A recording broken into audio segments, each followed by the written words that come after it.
So I just got back from speaking at a conference, and one of the most popular questions I get asked from the audience is, Jen, what's one of the first things that you do when you start working with a team?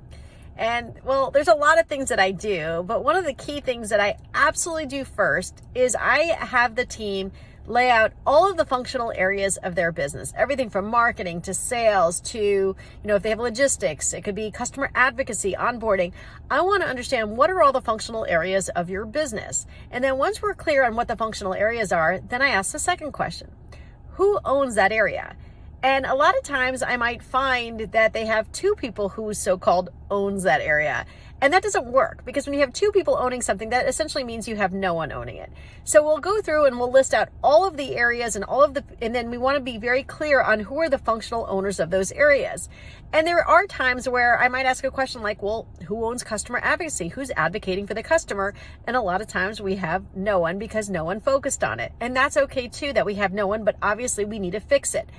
Then the third part that I'll do is I'll ask the question, okay, now that we know who the functional owners are, how do we know that they're doing a good job? What are the specific metrics we need to be looking at to ensure and predict the success of that department? And then we'll go through and we'll figure out what are those key performance indicators that help to understand the health of that area.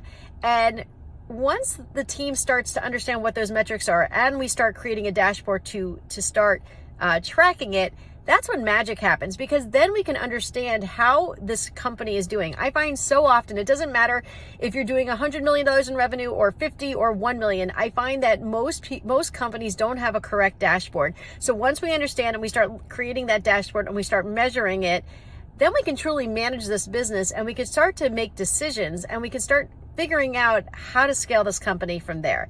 But until we understand who owns it and making sure we've got the right people in those seats, it's really hard to scale a company. So I hope that's helpful. Take care.